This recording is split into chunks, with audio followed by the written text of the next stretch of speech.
Evangelho segundo escreveu São Marcos, capítulo 5, versículo 21.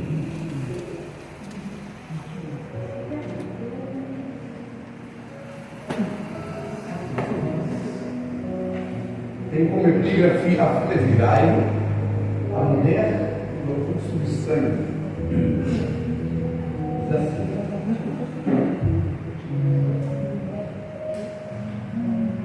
e passando Jesus outra vez um lado para o outro lado, ajuntou-se a ele uma grande multidão, e ele estava junto do mar. Eis que chegou um dos principais da sinagoga, algumas traduções de centurião, por nome Jairo, e vendo-o, prostrou-se aos seus pés e rogava-lhe muito, dizendo: a minha filha está moribunda. Algumas traduções dizendo doente. Rogo-te que venhas e imponhas as mãos para que sare e viva. E foi com ele e seguia uma grande multidão que o apertava. Amém? Amém.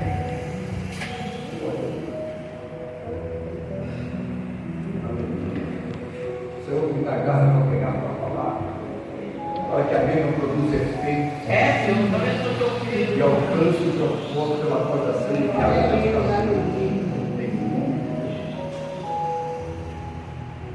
Antes desse episódio aqui, em que há esse diálogo entre Jesus e Jairo, aconteceu uma coisa que é retratada nos 3 evangelhos sinóticos, também Mateus, Marcos e Lucas. Porém, cada um deles dá uma visão diferente. Mas estou falando do mesmo episódio, do mesmo assunto.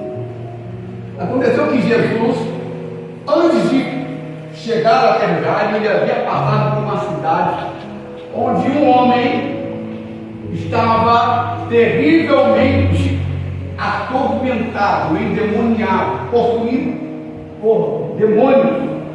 E a possessão maligna era tão grande, era tão forte sobre a vida daquele homem, que ele arrebentava as correntes, porque as pessoas amarravam e acorrentavam ele, mas ele quebrava as correntes e trazia espanto, pavor, medo aos moradores daquela região, daquela localidade. E Jesus, passando por ali, repreendeu esse espírito que estava sobre esse homem e operou um grande milagre na vida dele. E na medida que Jesus vai trabalhando, caminhando, ele vai se aproximando dessa história onde o evangelista Marcos retrata o que aconteceu na vida de Jairo. Na medida que Jesus estava passando para o outro lado, o texto está dizendo que ele estava num bar e chegando à praia. Ele não estava na praia, porque a praia é quando a pessoa fica na beira da areia. Jesus estava dentro do barco ainda. E os pescadores tinham o hábito de chegar na parte da casa, descer com os pés na água e caminhando para a praia. Ou seja, quando Jesus chegou na beira do mar, ele desceu e estava com os pés dentro da água.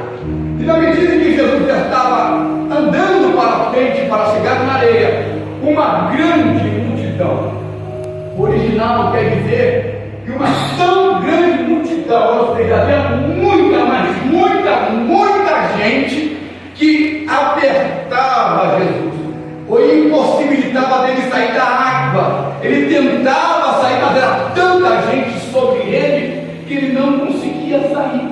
E no meio desta tão grande multidão, necessitados, desesperados, enfermos, moribundos, endemoniados, pessoas de todo tipo de espécie, no meio de tanta gente que apertava Jesus e não dava a ele a liberdade de se locomover para sair de dentro do mar, um homem vem chegando. E quando esse homem chega, ele se lança aos pés de Jesus e faz esta pequena oração. Agora, vamos parar para observar. Como é que esse homem chegou, de repente lançou-se aos pés de Jesus? Se uma grande multidão não apertava, assim, Jesus não conseguia sair de dentro da água, como é que ele chega e logo consegue alcançar aos pés de Jesus? Primeira coisa que eu percebo aqui, ele não ajoelhou na areia, ele mergulhou dentro d'água. O desespero era tão grande que ele não quis nem ajoelhar, ele não se preocupou com a água, ele mergulhou, se lançou, jogou-se sobre os pés de Jesus, mesmo dentro da água. Segunda coisa que eu percebo, o que era um principal ou um centurião? O principal ou centurião era um homem que estava que tinha sobre ele pelo menos 100 pessoas que lhe eram subordinadas. Por isso a palavra centurião, aquele que governa, que lidera 100 homens ou 100 pessoas. E era comum naquela época esses homens de alta patente, esses centuriões, que eram homens responsáveis por 100 homens. Os centuriões também eram pessoas religiosas, eram pessoas que eram líderes espirituais e também eram pessoas que pregavam contra tudo aquilo que Jesus ensinava. Eles eram inimigos declarados de Jesus. Eles não aceitavam Jesus, eles não criam em Jesus e não recebiam o ensinamento de Jesus. Mas a Bíblia está dizendo que esse principal, que esse centurião, que esse homem chamado Jairo chegou e mergulhou nos pés de Jesus, mesmo sem acreditar nele, mesmo sem confiar nele, mesmo sendo inimigo declarado dele, mesmo pregando contra as mensagens de Jesus. Naquele momento ele se jogou, se lançou aos pés de Jesus dentro da água. Porque o próprio Jesus não conseguia sair de dentro da água por conta da multidão, porque o centurião também tinha pessoas que eram chamadas de arautos, pessoas que viam na sua frente gritando: anunciei, o homem está vindo aí, o centurião está passando, abra o caminho, saia na frente, porque está vindo alguém importante, está vindo um líder espiritual, não atrapalhem, deixe ele passar, reverenciem, olhem ele. Então, na medida que Jairo vinha chegando, os arautos iam abrindo o caminho, fazendo as pessoas se dispersarem para que ele tivesse acesso. Foi desta forma que esse homem, esse líder religioso, esse homem de alta patente daquela época, governador, homem que dominava, que tinha sobre ele 100 subordinados, homens que lhe respeitavam, foi desta forma que esse homem que não acreditava em Jesus, que não aceitava os seus ensinamentos, que pregava contra tudo que Jesus ensinou, que ele se aproximou do Senhor e se jogou, mergulhou aos pés de Jesus dentro da água. Você está conseguindo entender?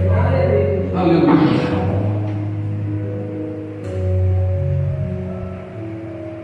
O que levou este homem se jogar, mergulhar, se lançar aos pés de um homem que ele tinha como inimigo? O que levou esse homem a fazer o que ele fez no meio de tanta gente que lhe honrava e que admirava? Ele se humilhou debaixo dos pés de Jesus. É que a palavra moribunda no original quer dizer, no original grego quer dizer, no seu último estágio, no seu último momento, no estágio final. Então Jairo, quando veio até Jesus, ele não veio como um principal, não veio como centurião, não veio como líder religioso, ele veio como um pai que faz de tudo para salvar o seu filho. E ele mergulhou aos pés de Jesus dizendo: a minha filha está no último estágio, está à beira da morte, eu vim te pedir, ajuda a minha filha.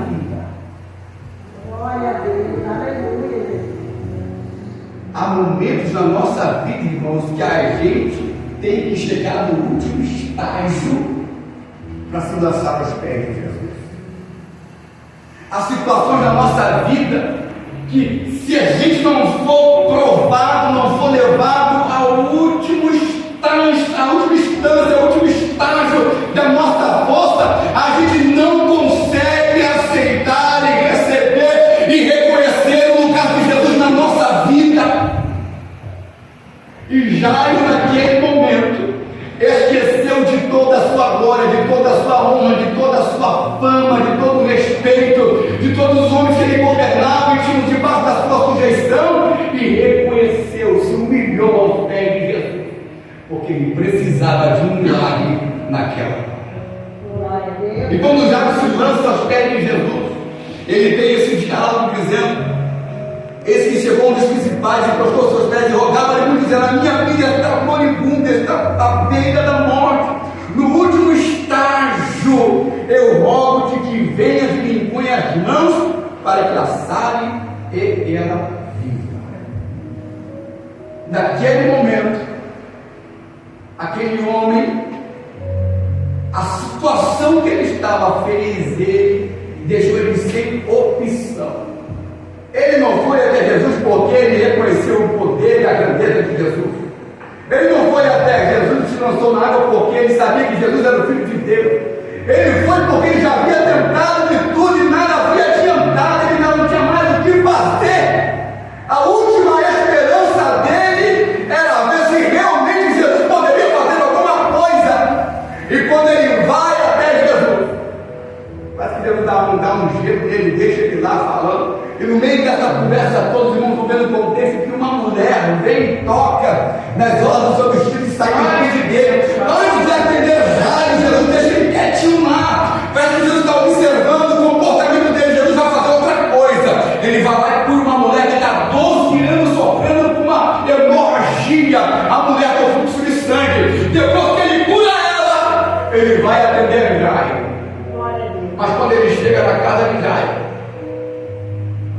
tem um montão de gente lá chorando, se lamentando. O texto está dizendo que se lamentavam, né? Choravam. Só que antigamente essas pessoas eram pagas para chorar, eram pagas para se lamentar. Quando Jesus chega, Jesus usa uma palavra e fala assim: por que vocês estão se lamentando? No original quer dizer: por que vocês estão fazendo teatro? Saiam daqui, todos vocês que estão fazendo teatro, porque o momento aqui não é momento de teatro, é momento de mentira, é momento de pessoas que realmente se importam com o que essa família está passando. Então tem estágio de teatro para fora agora, saia daqui. Tem pessoas que estão do teu lado, que parece que está sofrendo com você, que parece que está gemendo contigo, mas está fazendo teatro. E Deus não quer essas pessoas do teu lado. Cuidado com a pessoa que está do teu lado. Você está achando que é teu amigo, está achando que é a pessoa que se importa com você. Ela está ali muitas vezes só fazendo teatro, fingindo. E Jesus está dizendo: não quer essa gente do teu lado, porque há muitos milagres, muitas bênçãos que não acontecem na tua vida, porque tem gente que está do teu lado que não deveria estar com você. Tem gente que você tem que deixar embora. Aí Jesus botou aquela povo para fora. Aí vieram falar para o Jairo: para de incomodar Jesus, porque tua filha já morreu. Não incomode mais o mestre, não tem mais jeito. Quando Jesus ouviu aquilo, Jesus chamou Jairo. Jesus clamou dentro que Jesus clamou. Clamar no original quer dizer: Jesus deu um grito, porque Jesus percebeu que aquela palavra que lançaram para Jairo diminuiu a sua fé, restringiu a sua capacidade de crer que aquela situação poderia ser mudada. E na medida em que a fé de Jairo vai diminuindo, Jesus dá um e fala: Jairo, tenha bom ânimo, porque eu vou entrar com providência e solucionar o teu problema. Há momentos na tua vida que irão tentar minar a tua fé, com palavras desmotivadoras, dizendo que você, não adianta você depositar a esperança, não adianta você se esforçar, não adianta você se empenhar, porque não tem mais jeito, já morreu, o sonho já acabou. Mas Jesus está dando um prato aqui no teu ouvido para despertar você, dizendo: ei, acorda, desperte, nem tudo está acabado, eu ainda tenho solução para o teu problema, eu ainda estou aqui, eu não te desamparei. Glória a Deus, aleluia. Ele botou aquela gente para fora, chegou até a menina e disse: está com menina Letícia, levanta-te. E a menina levantou, e todos ficaram espantados. A conclusão que eu quero trazer para os irmãos nesta noite: não espere chegar ao último estágio da tua vida, da tua situação, para você se prostrar aos pés de Jesus, para você se render aos pés de Jesus. Jairo era um homem descrente que desacreditava, mas ele foi levado ao último estágio da sua vida para reconhecer o senhorio de Cristo na vida dele. E você vai esperar o quê? O quanto mais você quer padecer, quanto mais você quer perder, o que mais você quer que lhe seja tirado ou tirada, para que você venha e se prostre aos pés de Cristo e entenda que Ele tem poder para te abençoar e ajudar você. Então não espere chegar no último estágio da tua vida. Não deixe que as palavras do povo lá de fora minem a tua fé. Siga acreditando, porque no último momento Jesus vai estender as mãos e vai abençoar. Já ele falou para Jesus: estenda, imponha-lhes as tuas mãos, porque já ele ouviu falar que Jesus impunha as mãos sobre os cegos e eles eram curados. Jesus impunha as mãos sobre os endemoniados e eles eram libertos. Jesus colocava a mão sobre a prostituta, ela era transformada. Colocava a mão sobre o poço, ele saía andando. Botava a mão sobre o morto, ele saía e ressuscitava. Jesus chamava o doente e ele saía curado. Então já ele sabia que havia algo diferente sobre as mãos de Jesus. E o profeta Isaías diz na palavra do Senhor, fala o seguinte: que as mãos do Senhor não estão encolhidas, mas elas estão estendidas para que possa te abençoar e te salvar. E nesta noite, as mãos de Deus estão estendidas sobre a tua vida, sobre a tua história e sobre a tua situação. Então se lança aos pés dele e você vai ser abençoado com um grande milagre. Glória a Deus. Amém? Se coloca de pé em nome de Jesus.